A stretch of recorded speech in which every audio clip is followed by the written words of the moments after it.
আসসালামু আলাইকুম everyone, welcome back to my another blog. আশা করি সবাই ভালো আছেন। যে যেখান থেকে আমার আজকের এই সুন্দর ভিডিও দেখার সবার প্রতি অনেক অনেক দোয়ার ভালোবাসা রইল।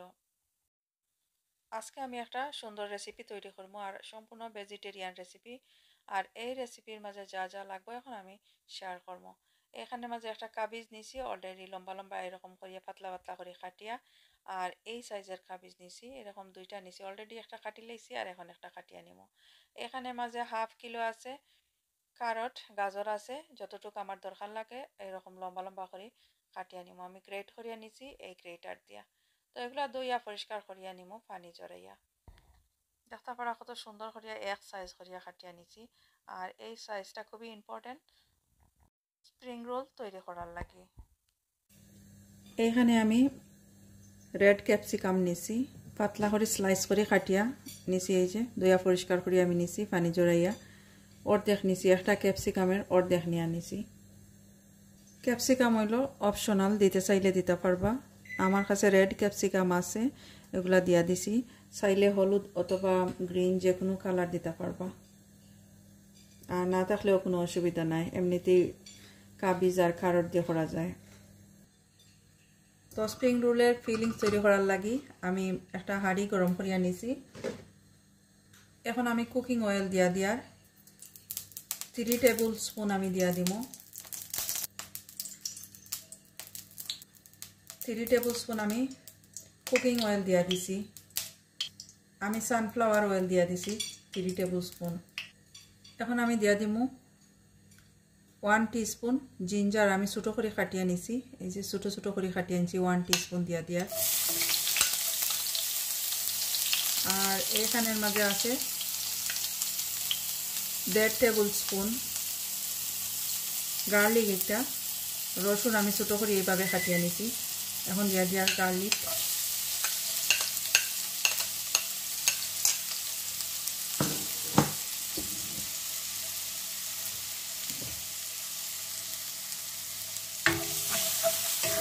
এখন একটু নাড়া দিয়া বাজিয়ে নিয়ে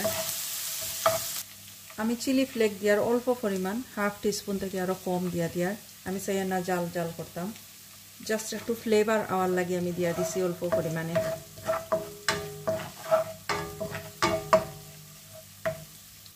এখন দিয়ার বড় সাইজের একটা পেঁয়াজ ছোটো ছোটো করে কাটিয়ে নিছি এভাবে। এখন আমি এগুলা দিয়ার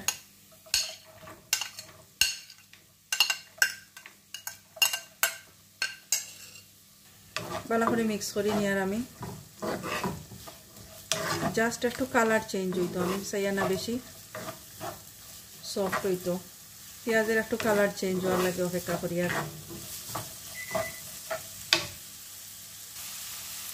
তো আরও কিছু জিনিস আমি অ্যাড করবো এখানের মাঝে, তো পুরা ভিডিও দেখিয়ে নিবা, তাহলে বুঝতে পারবা কিতা কিতা আমি অ্যাড করছি আর কতটুকু অ্যাড করিয়া। এই যে একটু কালার চেঞ্জ হয়ে আইছে। এখন আমি দিয়ার গাজর রাখছিলাম যে কারটগুলা, আমি এখন ফুল গ্যাস দিয়া দিছি। হাই গ্যাসের ফ্লেমটা হাই থাকবো, সফট হইতো না এগুলা। আমি কোনো লবণ অ্যাড করছি না, সল্ট অ্যাড করছি না, পরবর্তী সময় আমি দিয়া দিব।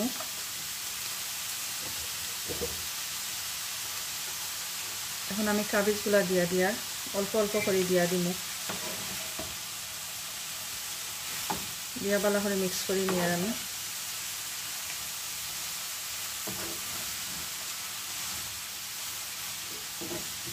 আর হাই ফ্লেমে রাখবো, যাতে বেশি পানি না বার হয়।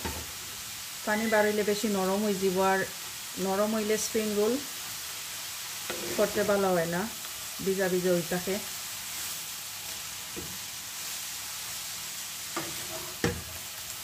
অল্প অল্প করে দিয়ার এইভাবে, আর সবগুলো আমি কাবিজ দিয়া দিব।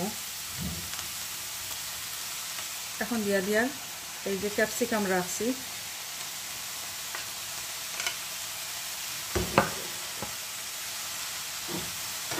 দিয়া ভালো করে আমি মিক্স করে নিব। সবগুলা কাবিজ আমি দিতে পারছি না, কারণ এখানে আমাদের জায়গা হইছে না, কিছু কাবিজ রয়ে গেছে। তো যদি আমার লাগে তো পরে এগুলো আমি আর একটা হাঁড়ির মাঝে করিয়া নিব। তো আমি এইভাবে নাড়াচাড়া করিয়া কিছুটা নরম করিয়া নিমু, পুরাপুরি নরম করতাম নাই, আর হাই ফ্লেমে রাখমু। পানি যেগুলো একটু একটু বাইরিব ওইগুলো তাড়াতাড়ি শুকাইবার লাগে আমি হাই ফ্লেমে রাখমু। আর আরও কিছুটা নরম হওয়ার পরে আমি বাকি উপকরণ যেগুলো আছে ইনগ্রিডিয়েন্টস ওগুলো দিয়া দিব।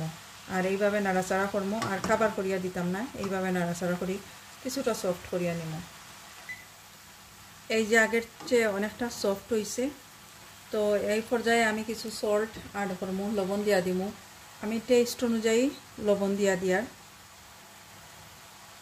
আমি 1 টিস্পুন ব্ল্যাক পেপার দিয়ার অল্প কিছু কম 1 টিস্পুন থাকি, যদি মনে হয় আর একটু লাগবো তাহলে পরবর্তী সময় আমি দিয়া দিব। টেস্ট বাড়ানোর লাগি আমি সয়া সস দিয়ার 1 টেবিল স্পুন। তো আমি ভালো করে মিক্স করি নিয়ার, আর হাই ফ্লেমে আছে, হাই ফ্লেমে আমি রান্না করি। আর চাইলে এখানে জিরা পাউডার দেওয়া যায় অথবা গরম মশলা পাউডার দেওয়া যায়, এক্সট্রা কোনো চিলি দেওয়া যায়। আমি এক্সট্রা কোনো চিলি দিয়ার না, জাল জাল করতে চাই আর না আমি। আর হলুদও দেওয়া যায় এখানের মাঝে, তো আমি সাদা সাদা রাখতাম চাই, আর হলুদ করতাম চাই আর না। এই কালারটা আমার ভালো লাগে, সাদা কালারটা আমার কাছে ভালো লাগে। চাইলে একটু অল্প পরিমাণ হলুদ দেওয়া যায় এখানের মাঝে। তো আমি 1 টিস্পুন কর্নফ্লাওয়ার নিয়ার, এখন আমি দিয়া দিব কর্নফ্লাওয়ার 1 টিস্পুন। এই যে একটা বোলের মাঝে 1 টিস্পুন কর্নফ্লাওয়ার নিলাম। এখন 1 টিস্পুন পানি দিয়া দিব, 2 টিস্পুন পানি দিয়া দিব। এদিকে কাবিজ মোটামুটি সিদ্ধ হয়েছে, ওইয়া আর একটু কমছে। আর এই যে 1 টিস্পুন আমি কর্নফ্লাওয়ার রাখছিলাম, কর্নফ্লাওয়ার এখন আমি দিয়ার 2 টিস্পুন পানি দিয়া দিছি মিক্স করিয়া। প্রথম থেকে শেষ পর্যন্ত আমি হাই ফ্লেমে রান্না করি। আর কর্নফ্লাওয়ার দিছি, এই যে কাবিজ আছে, কাবিজ একটু স্টিকি ভাব থাকতো, এই কারণে কর্নফ্লাওয়ার দিয়া দিলাম। আর কর্নফ্লাওয়ার দিতে না চাইলেও হইব, তো আমি দিয়া দিলাম একটু স্টিকি ভাব থাকতো, আঠালো ভাব থাকতো করিয়া। তো আমি আরও 1 মিনিট অথবা 2 মিনিট এইভাবে নাড়াচাড়া করিয়া হাই ফ্লেমে নাড়াচাড়া করিয়া আমি এগুলা নামাইয়া নিব। আর বেশি সিদ্ধ করতাম না, বেশি সিদ্ধ করলে স্প্রিং রোল খাইতেও তো টেস্টি হয় না, একটু ক্রাঞ্চি ভাব থাকলে ভালো লাগে। এই যে আমার ভিতরের পুর রেডি হয়ে গেছে, এখন আমি এগুলো নামাইয়া নিব। আর দেখতে পারা খুব সুন্দর হয়েছে, জর্জরা এইভাবে। আর এত সফট হয়েছে না, আবার এত শক্তও রয়েছে না, এই যে এত বেশি নরম নাই, আবার এত শক্তও নাই। আর যদি নরম করে তাহলে দেখা যাইব যে বেশি নরম হয়ে গেছে, এত টেস্টি হয়েছে না। এখন আমি কুকার অফ করে লাইছি। এখন একটা বোলের মাঝে অথবা প্লেটের মাঝে এগুলা নিয়ে ঠান্ডা করে নেব। একটা বোল নিছি, বড় একটা প্লেট নিছি, একটা ডিশের মতো। আমি এগুলা সবগুলা দিয়ার এখানে ঠান্ডা হওয়ার লাগি। এই তো সবগুলো আমি এখানের মাঝে রাখছি, আর পুরাপুরি ঠান্ডা হওয়ার পরে বাকি প্রসেস আমি শেয়ার করবো। এইখানের মাঝে বড় বড় 2টা প্লেটের মাঝে সবগুলা ভেজিটেবল আমি এখানের মাঝে রাখছি ঠান্ডা হওয়ার লাগি। পুরাপুরি ঠান্ডা হওয়া পর্যন্ত আমি অপেক্ষা করব। আর এই যে একটা বোল নিছি, বোলের মাঝে আমি 3 টেবিল স্পুন দিয়া দিলাম প্লেন ফ্লাওয়ার ময়দা। দেওয়ার পরে কিছু পানি দিমু, আমি পর্যাপ্ত পরিমাণ পানি দিমু। দেওয়ার পরে একটা ব্যাটার তৈরি করবো, একটা পেস্টের মতো পেস্ট তৈরি করে নিমু। এগুলো আমার পরবর্তী সময়ে কাজে লাগবো, যে সময় আমি স্প্রিং রোল তৈরি করবো। আর স্প্রিং রোল তৈরি করার লাগি এই যে আমি একটা শিট নিছি, স্প্রিং রোল শিট। এই শিট আমি শপতাকি বাই করিয়ে আনছি, যে কোনো গ্রোসারি শপ। তো আমি স্প্রিং রোল তৈরি করার লাগি এই যে শিট, এই শিটটা নিলাম। এই শিট আমি ইউজ করি আর আজকে খুবই সহজভাবে তৈরি করার লাগি। আর যারা এই শিট ইউজ করতে চাই না, তারা আবার নতুন করিয়া ঘরের মাঝে শিট তৈরি করিয়া নিতে পারবা। ইউটিউবের মাঝে সার্চ দিলে অনেক ভিডিও আপলোড করা আছে কিভাবে স্প্রিং রোলের শিট তৈরি করা হয়, এগুলা দেখে আনিলে নতুন করিয়া শিট তৈরি করিয়া নিতে পারবা। তো আমার কাজগুলা সহজ হওয়ার লাগি আমি স্প্রিং রোলের শিট পাড়া থাকি শপ থাকি বাই করিয়া আনছি। আর এখানে মাঝে 30 শিট আছে, তো 30 শিটরে আমি মাঝখানেও 2টা পিস করিয়া নিছি, 2 টুকরা করিয়া নিছি। তো আলাদা করে নেওয়ার পরে 60টা স্প্রিং রোল তৈরি করতাম পারমু এগুলা দিয়া। আর কিভাবে তৈরি করিয়ার কিভাবে জয়েন করিয়ার সম্পূর্ণ এখন এই ভিডিওর মাঝে দেখাইমু। তো একটা শিট নিছি আমি, আর বাকিগুলা রাখি দিছি প্যাকেটের ভিতরে ড্রাই নেওয়ার লাগে। অনেক সময় দেখা যায় যে আমরা বাইর করিয়া রাখি, খুব তাড়াতাড়ি এগুলা ড্রাই হয়ে যায়, শুকাই যায়। তো শুকাই গেলে ড্রাই হয়ে গেলে আবার স্প্রিং রোলের যে এই ফোল্ড করা এগুলা করা যায় না, ভাঙ্গি যায়। এই কারণে প্যাকেটের মাঝে আমি সবগুলা রাখি দিলাম। আর যে সময় দরকার হইব একটা একটা করে এইভাবে আমি কুলিয়া নিমু।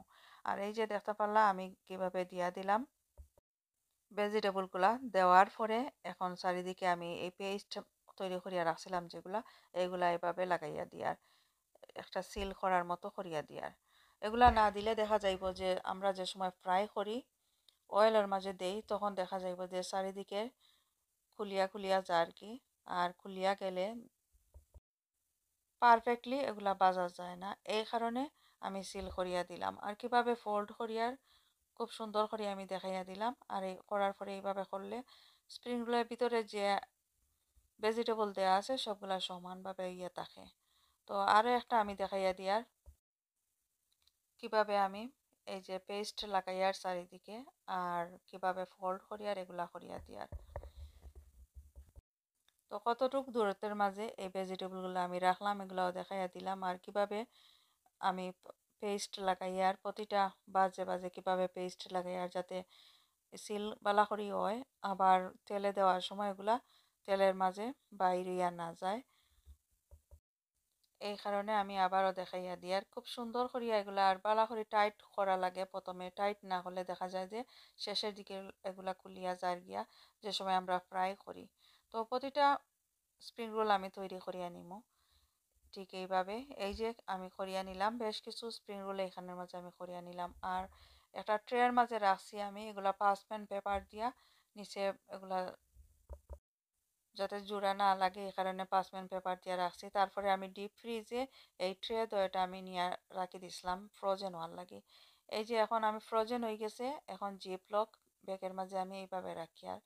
আর রাখার পরে আমি ফ্রিজের মাঝে আবারও রাখি দিমু। ফ্রোজেন করিয়া রাখলে যে কোনো সময় মেহমানদারিতে এগুলা খাওয়া যায়, ব্যবহার করা যায়, যে কোনো সময় চায়ের সাথে খাওয়া যায়। তো এই পর্যায়ে ফ্রাই করিয়াও নেওয়া যায়, ফ্রাই করে খাইতে চাইলে এই পর্যায়ে ফ্রাই করে খাওয়া যায়, অথবা ডিপ ফ্রিজে রাখা যায় 3-4 মাস পর্যন্ত। যদি ভালো লাগে আমার আজকের এই ভিডিও প্লিজ প্লিজ সাবস্ক্রাইব করিয়া নিবা যারা ইউটিউব চ্যানেল থেকে দেখরা, আর যারা ফেসবুক পেজ থেকে দেখবা ফলো করবা। থ্যাংক ইউ সো মাচ, এখানে বিদায় নিচ্ছি, আল্লাহ হাফেজ।